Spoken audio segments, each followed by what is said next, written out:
Okay, now we're going to start the panel discussion. We already have questions, and I believe the crew is going to move the table and the chairs, and we're bringing our speakers back up to the platform.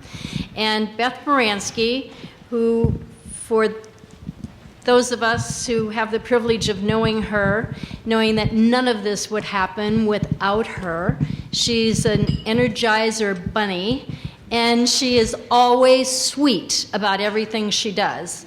And she's smart, and she's a scientist, and she's just one of my most very favorite people in the whole wide world.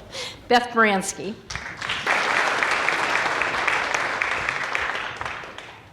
Thank you. We'll take a little minute for them to get the table set up and then ask our speakers to come up and sit at the table. But while that's all happening, I think I'll go ahead and sort of lay out this first question because it has multiple pieces to it. And we'll start with this and then ask each of the speakers to respond to the parts that they feel they would like to. So the question is about, can you please inform us on the relationships between the federal EPA and the state EPAs? Can you address how federal funding is used by the state? Can you talk about what impact could we see with a change in the administration as far as funding availability? And looking forward, which parts of the federal budget are most important to watch for all of these water-related issues, and what might we do and what are you doing that might be watching that and helping us all work on those issues? So if I could ask our speakers to come up and take their places.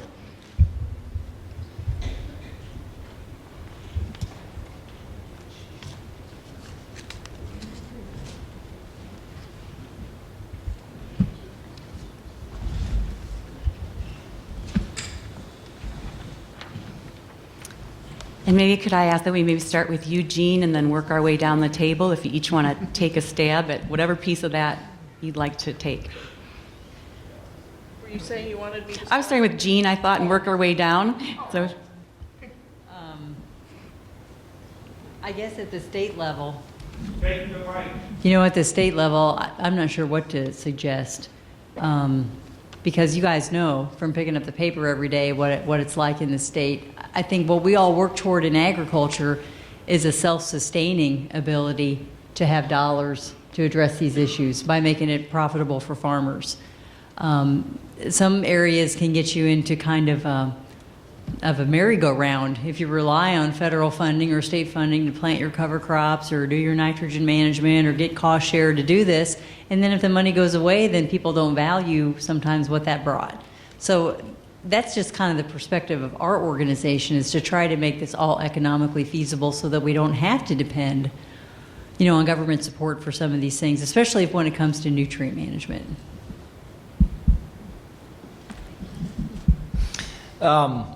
So the one slide that I presented that talked about the Mississippi River watershed as an orphan said that there's no unifying government agency, government funding program, decision maker for the watershed. I think that's a real challenge for the Mississippi River watershed. I also think that provides opportunity for the Mississippi River watershed. Clearly, there's a partnership. There's a lot of different decision makers. There's a lot of different funding sources. There's a lot of different actors that are involved in the 6 goals that America's watershed is working on. Clearly, federal government is one of those important actors, but there's a lot of different agencies. There's a lot of different funding programs, and over time, there's going to be an ebb and a flow. There's going to be additional investments in some programs, lowered investments in other areas. Some states are going to make more investments, some states are going to make less. And so, arguing both sides of the coin, I guess, you can say that this diversity of decision makers, funding sources, programs also provides opportunities in the Mississippi River watershed to address some of these challenges. Okay. I'm going to start off with the relationship between Illinois EPA and US EPA because it seems I'm the obvious one to probably answer that. Somewhat of a contentious relationship at times, but really US EPA is there to one, provide funds to state agencies like myself, I'm not an agency, but to us. But they are also given the acts by which we live, Clean Water Act, and specifically speaking about water. And they are to make certain that as a state, we are meeting the requirements of the Clean Water Act. If we do not meet those requirements, then the funding that we get from US EPA is subject to be withheld, as well as other, they do have the ability to eventually come in and take over our clean water programs if it ever came to that. Speaking then more personally, our relationships, we have a very good working relationship, I think, with US EPA, in particular Region 5. For most of our programs, we work as partners in implementing the Clean Water Act programs. So, you know, I hope that kind of answers the question. It's different in every state. Sometimes it's much more contentious, sometimes it's much more laid back. How does our future look under the coming administration? I think that's the big question that nobody can really answer yet. And, you know, I know we're being taped and I could potentially be quoted here, but just from conversations I've had and the way things look like they're progressing, I see that our incentive programs, our grant programs, are probably not going to be touched. That this administration wants people to take on the problems themselves, to address the problems, and not come down with a regulatory hammer. If we are impacted at all, I think it's going to be potentially a loosening of some regulatory programs, which could be unfortunate or it could be fortunate. We'll have to wait and see how that plays out. But I am encouraged that I think we will be given the liberty to implement programs as we as a state see fit. So, you know, ask me next year, I may or may not agree with that. Let's see, money to look at. So when you're looking at, you know, those pots of monies that may or may not be impacted, Clean Water Act has several funding sources written into it, and those are the funding sources that I think, number one, you should be aware of. Section 319, which is a grant program to address non-point source problems, both restoration and protection activities. So, you know, be aware of that program. Our state revolving loan program, which is capitalized through the Clean Water Act. We get a capitalization grant from US EPA, and then it becomes a self-sustaining program for public water supply infrastructure and wastewater infrastructure. But it also now in Illinois is able to fund stormwater projects and projects that are of a water quality improvement type. So you can look at, you know, if you've got some flooding issues or significant stormwater issues, and that they can be addressed through green infrastructure type projects. Those are now fundable under the infrastructure or the state revolving funds. But I would be aware, you know, that's a potential federal fund that could be reduced or could be increased in the future. Our USDA Farm Bill programs, those are the incentive programs that you see at NRCS. I would keep an eye on the ability to keep those funds available to farmers and increase them. And in Illinois, we would like to see a change from a 60% mandate of those funds going to livestock operations to open it up to more row crop type best management practices that can be funded under there. Right now we have a cap, 60% has to go to livestock operations, and it's very difficult for us to meet that because we don't have a significant livestock operation in the state. I know I'm actually in the livestock area right now, so you may or may not agree with that. But it is difficult for us to spend that 60%. And then state funding, our Illinois Department of Agriculture does get some state funds. We would certainly support increasing those funds. Those funds go to our soil and water conservation districts. I'm sure you've heard that they have not been fully funded for the last several years. We would like to make them a viable entity again. And if that happens, they need to be fully funded, and they need to be able to attract staff that can implement some of these conservation programs. The same goes for University of Illinois Extension. Jean mentioned the loss of staff there. We would certainly support an increase in their appropriation annually from Department of Ag. And then also Department of Ag has a small grant program for stream bank stabilization and conservation programs that, again, we would certainly encourage increasing that pot of money if at all possible. Those are state funds, pretty small amount of our state funds. I would also encourage, if there's ever a potential to mimic what Iowa's doing to get state funds to address nutrient pollution, I think that would be also something that we would certainly encourage. But again, in this day and age in Illinois, I don't see that as something that's going to happen quickly. Okay. Sorry. Next question, please. Okay, and this is for you, Marcus. This is for you. How did your neighbors respond to the it's Elm Avenue, isn't it, project? And have others since then incorporated some of the practices that you did? Oh, the whole block burned down. No, I'm kidding. That was a really good. It's a really good question, because before we started on our endeavor, my friend landlord Ben and I were strategizing, thinking about it, trying to get ready for it, and then nothing happened. Nothing happened at all, other than getting interest. And I think what I figured out over the years, what happened is that there was obvious intent. So there was the wild factor with the vegetation, but then there was this sort of rather carefully crafted hardscape around it. The rainbows were painted, they were on display.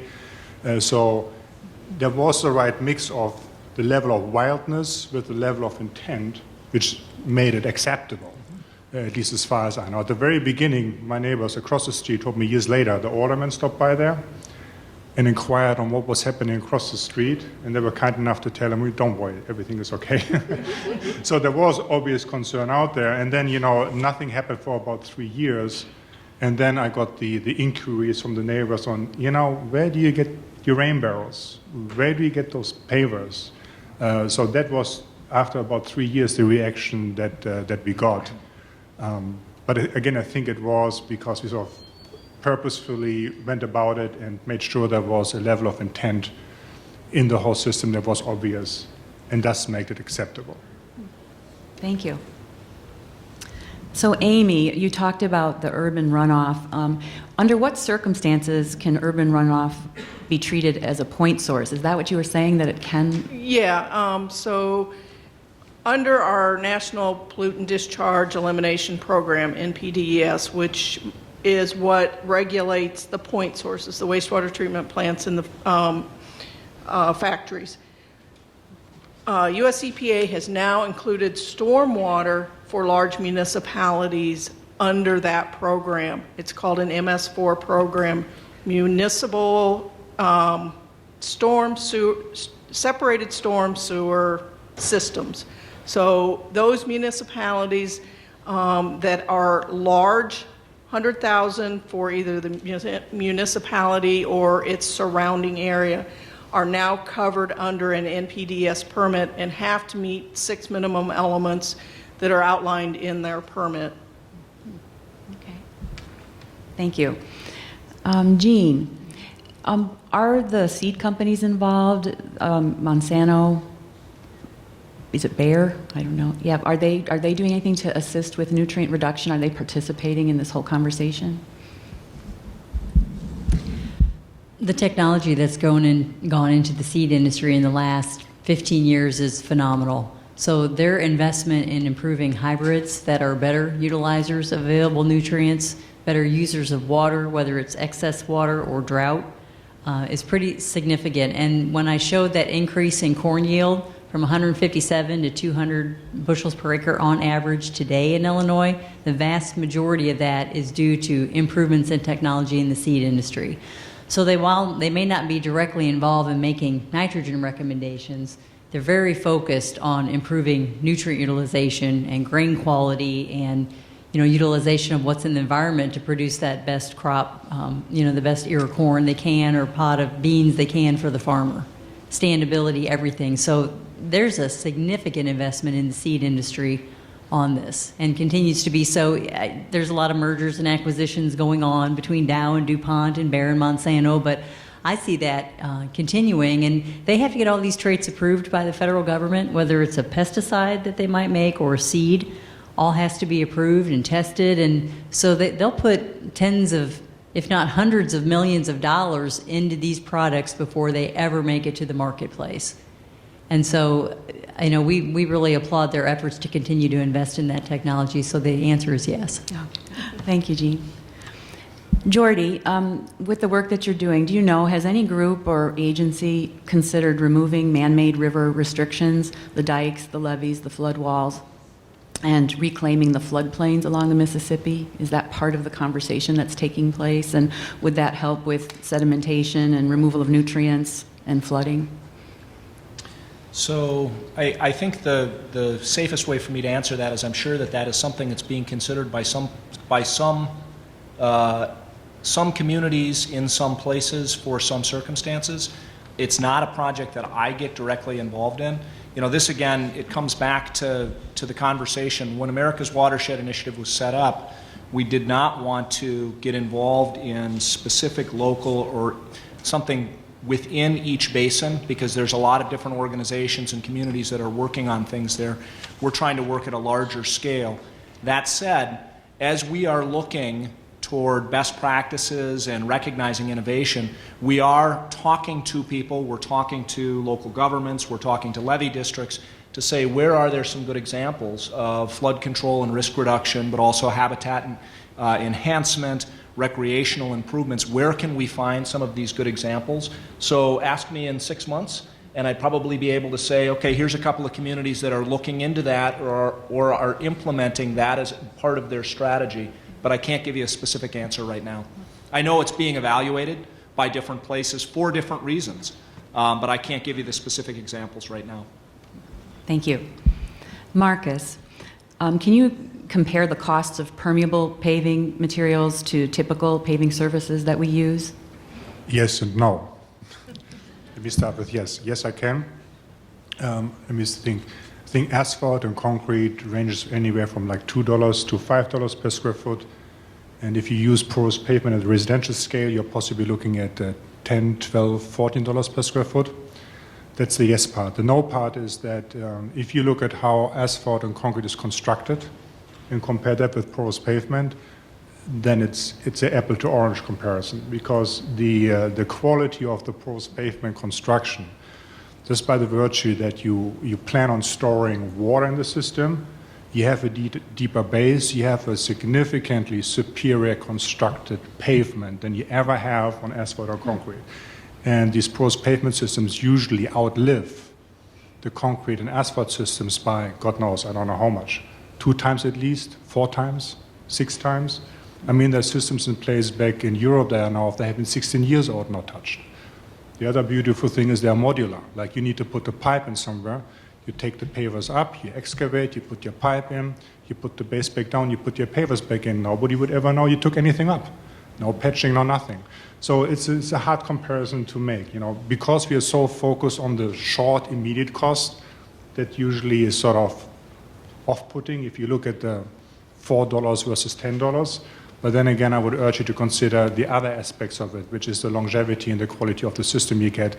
Plus, you get a system that does not only one thing, accommodates vehicular traffic. It stores your stormwater, it filters your stormwater. So what's the cost or the value of that?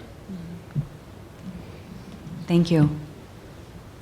Amy, will there definitely be a numeric standard for nitrogen and phosphorus for water? Or does that science committee have the ability to say that a specific standard can't be justified or enforced? Yeah, we've got lots of yeses that would have to happen before we would get a water quality standard. First, we have to get a recommendation from the Science Advisory Committee. Next, the agency has to make a determination whether or not we feel that that's a viable recommendation. Should that happen, we will start a public comment period, and we will go to the Illinois Pollution Control Board, which will have 1 or 2 other public comments as they promulgate those standards. So once we get a recommendation, it is at a very minimum, a minimum of 18 months before we would ever have a standard. And knowing how Pollution Control Board has worked recently, it would likely be 2 or 3, 4 years. Thank you.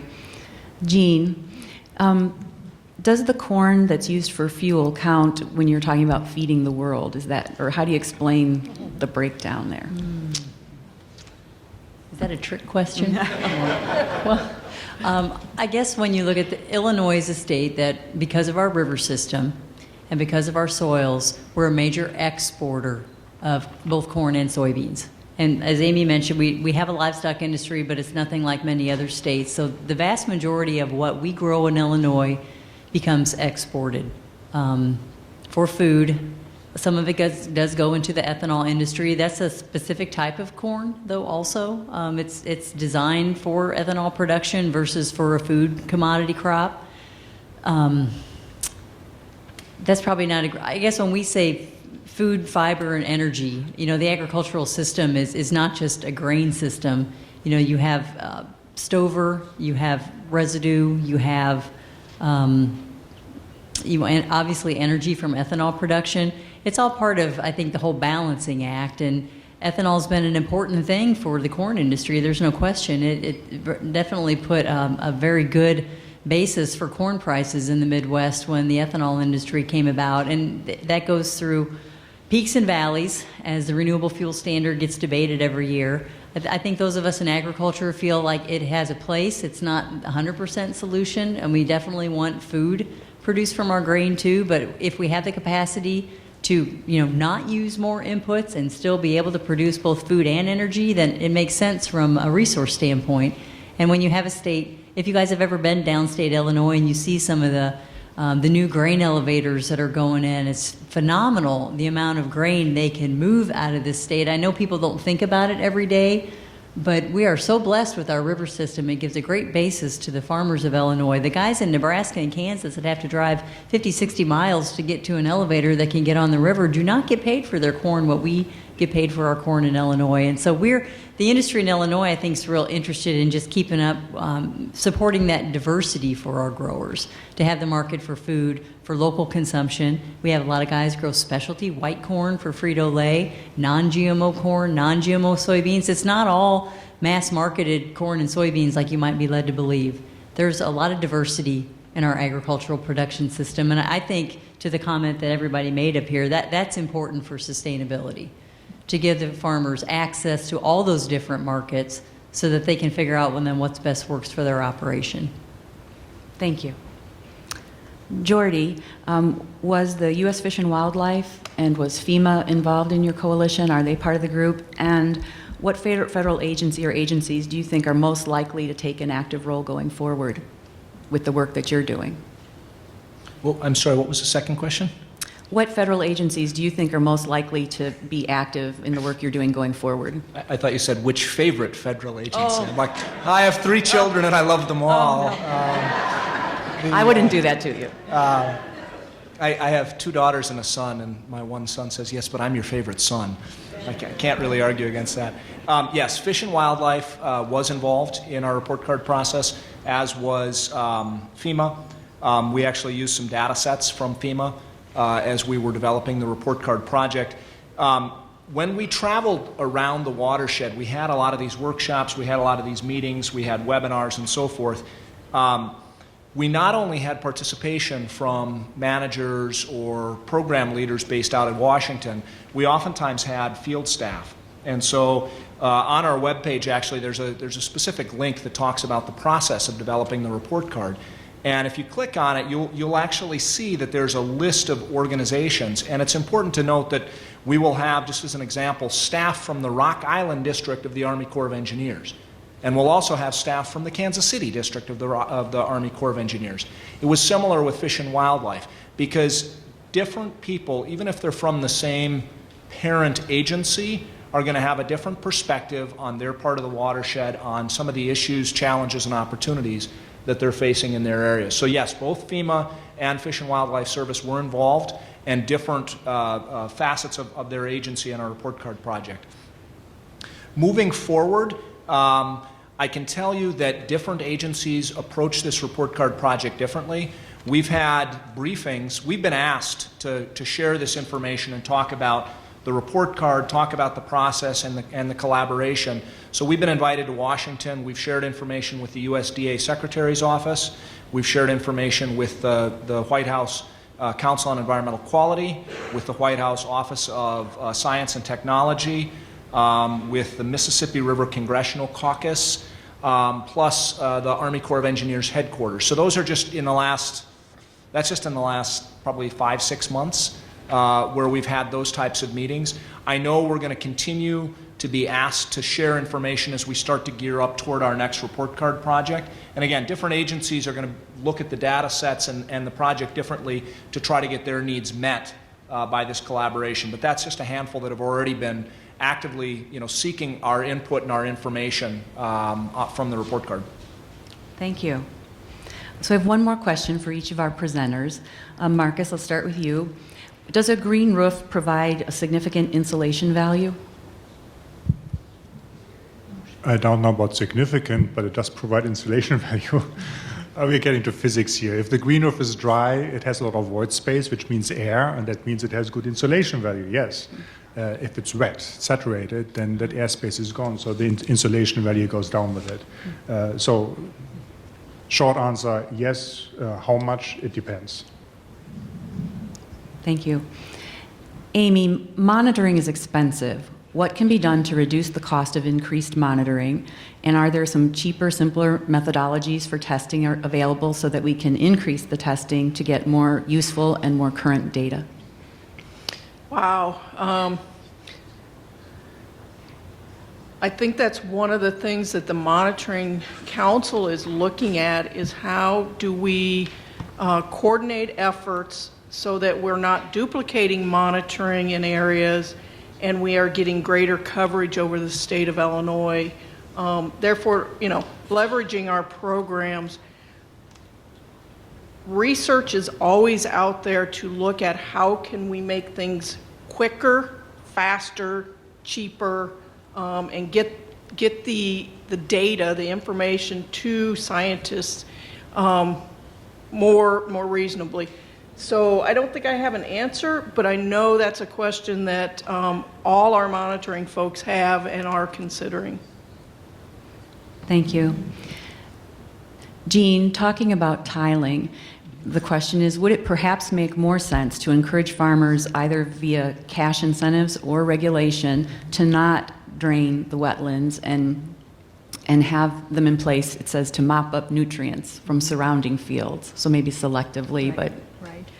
There's a lot of research going. We know wetlands work. We know wetlands are a place to capture water and nutrients. In the nitrogen cycle, the wetlands can denitrify the nitrogen that arrives in that wetland as a water temperature, and Mark is probably more of an expert on this than me, but I think that if you've ever seen a field tile run after a 1 or 2 inch rain, there's a phenomenal amount of water that comes out of it. Marcus, I was thinking about how that looks in our industry when you were showing what comes off a roof. And I think there's a lot of people think that there's an easy answer that you can just shut them off, or you can channel them into a bioreactor or into a wetland. But quite honestly, the vast amount of water that comes off 11 million acres of tiled, drained ground is pretty formidable when you think about end-of-pipe treatment in agriculture. I think what we're looking at is where can we locate wetlands to protect critical water supplies, like perhaps the drinking water supply of a village or a city, But to do it across a broad landscape is a pretty formidable concept. The bioreactors do work, but they have to be filled with wood chips. And the picture, the one I showed, was about the size of a semi-trailer, treated a 20-acre field. And just remember, we have 11 million acres. And so, again, you know, where do you get all the wood chips to fill up the bioreactors if that would be... Now, in places, they're great. And then that's what we're really trying to study is where is the best use of some of this end-of-pipe treatment in agriculture. But for the vast scope of our tile-drained acres, we're really looking... Our focus is on improving nutrient utilization. And then I think if we get to the point where we feel like we've captured as much as we can do through agronomy management and hybrid selection and nitrogen timing and everything within our control, you always have the weather, everything within our control, then I think the conversation down the road, maybe a decade or so from now, becomes, all right, we can't accomplish it in this part of the state. So what other factors can we do in these select areas that might move the needle a little bit farther? Because we have a 2025 deadline to reduce our nitrogen losses by 15%. And now that's within 10 years from now. It's 8 years, right, Amy? Yeah. 8 years. So we definitely have a clock ticking behind us, and so it's a great question because NREC is researching every one of those aspects to try to figure out how do we best incorporate it into this system and support it and have it be practical and economically feasible. Thank you. And our last question for Jordy. The individual noticed that resilience or improving resilience is an important keyword in the Raise the Grade action plan. So the question is, would you agree, is resilience the new optimism? Is there enormous power in learning what small but critical changes can lead to substantial improvements over time? I think the answer has to be yes. And 11 million acres in Illinois. I've tile drained. I've heard that a few times here just in the last couple of minutes. You know, when we talk about the scope of a watershed, like the Mississippi River watershed, 40% of the continental United States, touches 31 states, 2 Canadian provinces. There's not a home run swing. I can use a different sports metaphor. There's not a touchdown, Hail Mary pass, go Packers. Had to get that one in. Sorry, guys. It's the way I describe it to my bosses is, you know, it's going to be a series of smaller victories, smaller progress, and the resilience, the stick to it. You know, we need to look for answers. There is not an answer. We need to look for solutions, not solution, throughout the watershed in order to make sustainable long-term progress on a lot of these challenges. And, you know, I really think that, you know, I also joke with my bosses that I'm a young man, and we're going to have to continue to work on this for a long time. We're not going to have it solved at 2025. And we need to realize that sticking to it is the only way we're going to make meaningful changes to raise the grade, come back to my rhetoric, throughout the Mississippi River watershed. And the value of the tool, the report card tool, hopefully, is to provide this benchmark, to provide some of these metrics, so that we can continue to talk about these goals, these broad goals, and how are we doing. Now, over time, I'm sure that some of the indicators are probably going to change a little bit, some of the data sets are probably going to change a little bit, but hopefully we're going to have a tool and we can say, you know, we've identified this as a priority, we've identified these as goals, we need to stick to it. We need to keep moving forward on this, and we need to make long-term progress for the Mississippi River watershed, be resilient in our efforts to make a much more sustainable, healthy watershed. Thank you. I think that's a great way to end our question session. I really appreciate the presenters being here today, and I think what's striking me is how each presentation stands on its own, but I really felt the relationships between the conversations, the things that each of you presented, and this whole idea of the collaboration. It feels like it's happening in our state, and that's very exciting, and in the whole watershed. So I think we're on a good path. I'd like us all to give a round of applause to our speakers, please.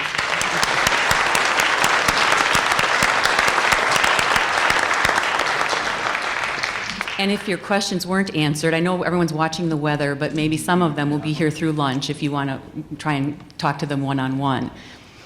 Now I'd like to bring John Cook up. John is with the Rotary, and he has the lead on the planning for this conference, and he's going to take us through the Rotary luncheon time. John Cook.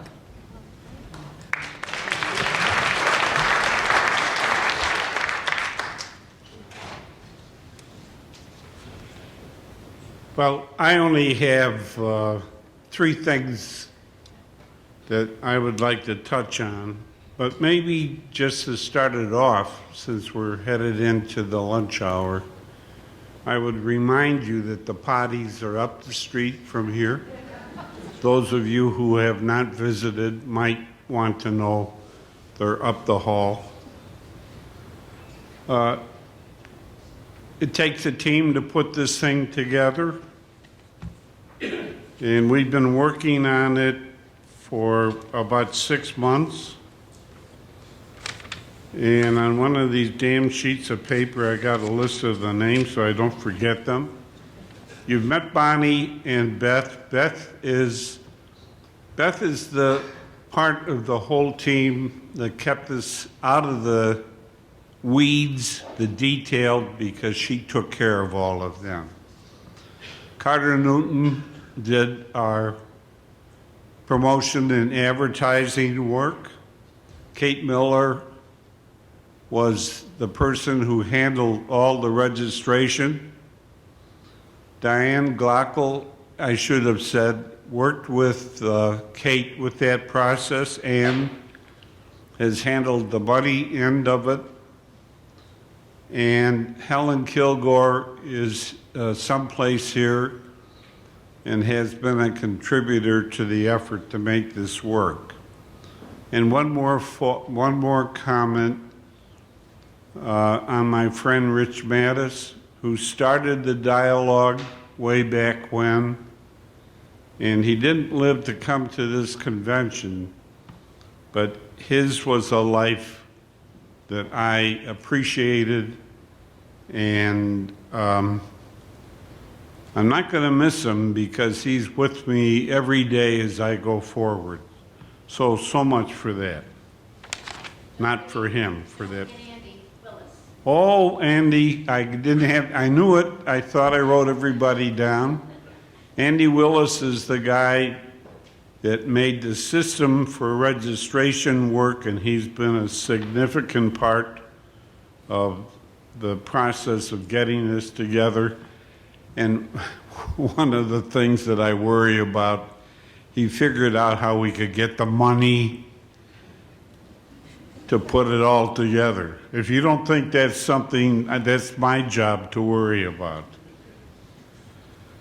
I'd like to just give you a couple comments about the Rotary process. The Galena Rotary Club has about 50, 60 members, and we are, our mission is education of youth in the county, a major program. We do a senior program once a year to get the seniors in the county, the older seniors together.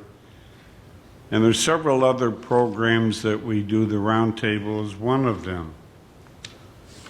But we also have a national, international program of exchange students. And someplace in my work here, I've got a label. We have a Rotary New Generation Exchange, and I'd like to introduce to you Carolyn Villarreal. Would she please stand?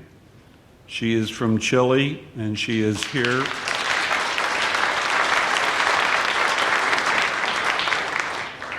As a guest.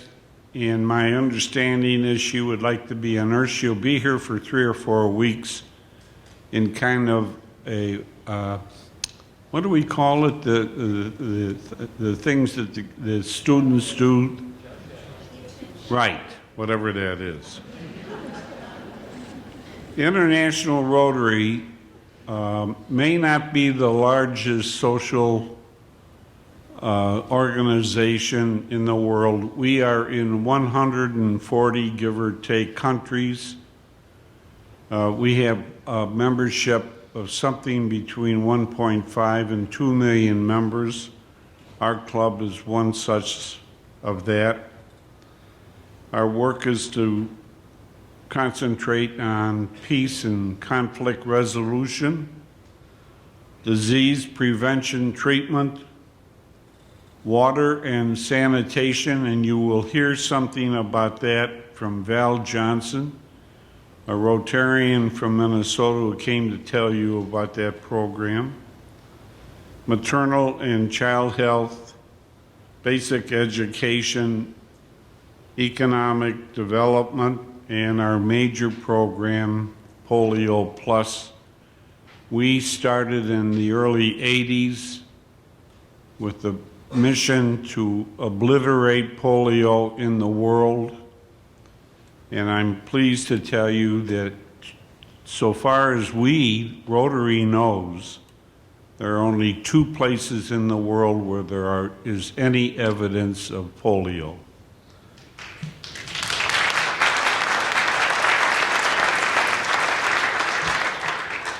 The last thing I want to say is this. Just a thought for you to take away. If you ask me later what my base of facts are, I'm going to tell you up here. We flush more potable water down the toilet every day than we drink. Thank you.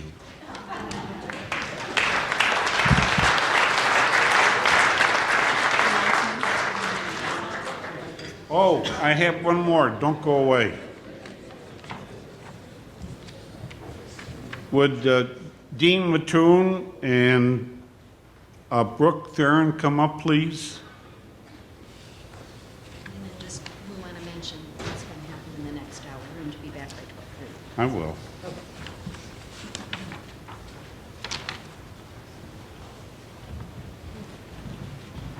You've got a message? I have a message. I'm Brooke Thoreau, and I appreciate this time here. I'm not going to talk for a long time, but I appreciate the opportunity to plug the One Mississippi campaign and to do a little campaigning here to tell you about what One Mississippi is all about. So we've heard a lot about the Mississippi River today, the benefits of it, how we're all connected to it, and the problems facing the river. The One Mississippi campaign brings people and organizations together to clean up and protect America's river, the Mississippi River. Each day, whether in armchairs or wading boots, river citizens protect the river by speaking up for it on its behalf and for caring for it in simple ways that make a difference.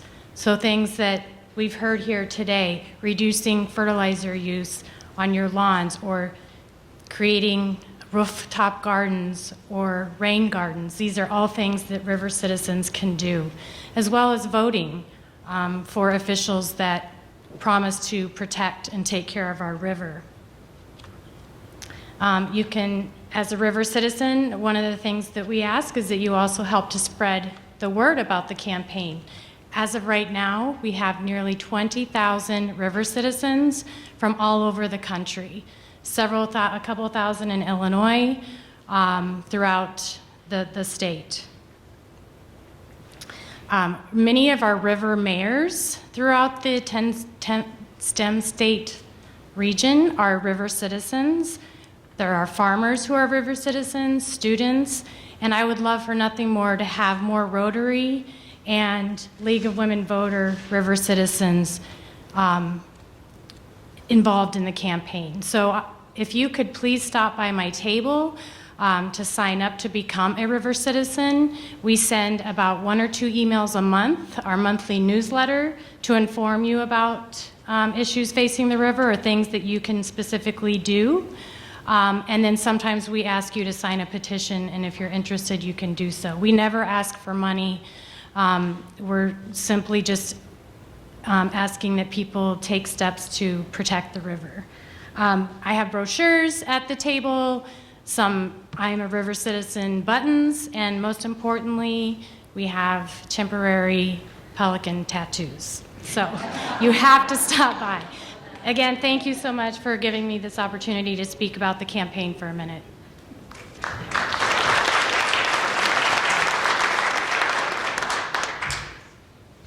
Hi there. On behalf of the Catfish Creek Watershed Management Authority Board, I'd just like to invite you to our 9th annual Low Impact Development Conference in Dubuque this year. Now called the Watershed Management Symposium, we're focusing on a wide variety of topics that relate to watershed management, a lot of things that we've been talking about today. This year's event will be hosted by the cities of Dubuque, Asbury, and the city of Coralville, and will be held on February 8th and 9th at the Hotel Julia in Dubuque, Iowa.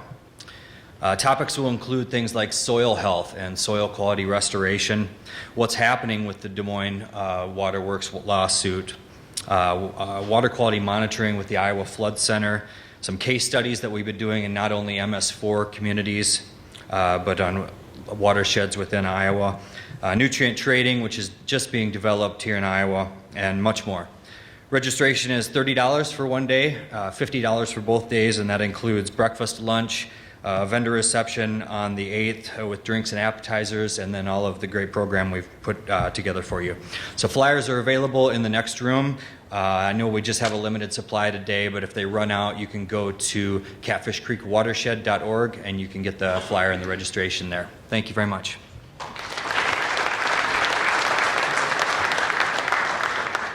So it's time for lunch. We have roughly an hour.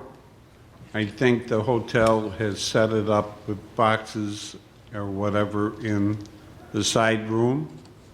And once again, the potties are down at the end of the hall. And here's something that's kind of personal. I'm not into soft cookies. So the hotel made 4 crisp cookies for me. Somebody ate half of one. Yeah, I didn't eat it. I didn't eat it. I just want to mention, Val is going to be speaking in about a half an hour while you eat lunch. So go to the bathroom, pick up your boxed lunch, and then try to be back here, around 1 o'clock, because she's going to speak then during lunch. And then we'll have a little break before the breakout. So thank you, everybody. Great morning. Help me down. All righty. Oh, I can do that.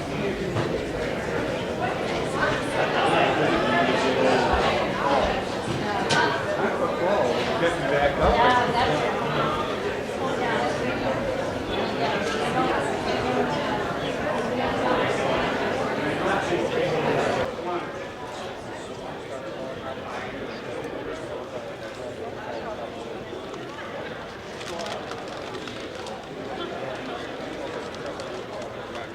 So how was lunch? Ooh, grapes. Somebody said it's pretty good. I went to a picnic once. It was a big deal, community deal. Everybody brought a plate. You know this. If you've been there in small towns, you know what I'm talking about. So I thought it was a great deal, and everybody was happy with it. I was talking to an older lady. As I walked out, I said, well, how was lunch? You know, fried chicken, ham, all that kind of stuff, bread, cookies. By the way, revenge is mine. I found out who the cookie thief was. But anyway, so she said, oh, it was a great deal, but the breading on the chicken wasn't quite like it should have been. And there was a little bit of slimy stuff on the ham. Well, what can you say? I just hope your lunch was good. I would like to have, hold on a second. Carolyn, our lady from Chile, come up, please. She has a presentation that we would like to make to the district governor, the Rotary district governor, and they are standing right here. Scott?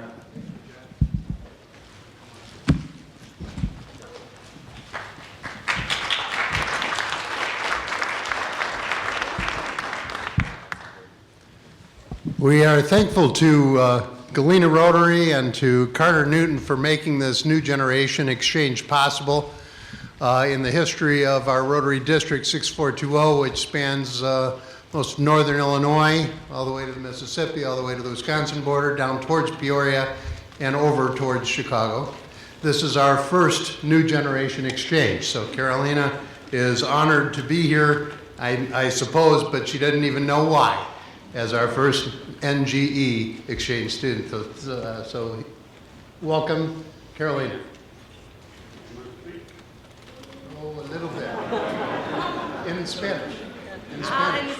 In Spanish. Okay, hola, soy Carolina y estoy muy feliz de estar acá y eso. Now, I can. Okay, hi, I am Carolina and I am very happy to stay here. Thanks for everything, and that is. Thank you.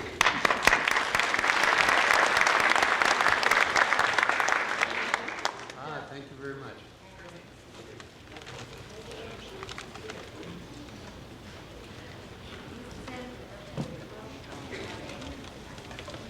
This is, there's a tradition among Rotarians traveling internationally, as we have, that you bring a banner with you from your home district or home club. And in this case, this banner that Carolina brings is from Rotary Club of Huelin. Huelin? Huelin. I'm learning Spanish right here, as you see. And thank you very much for bringing this from District 4340 in Chile. And pins. Oh, thank you very much. Thank you very much, and thank you for being here. John, thank you for having this today.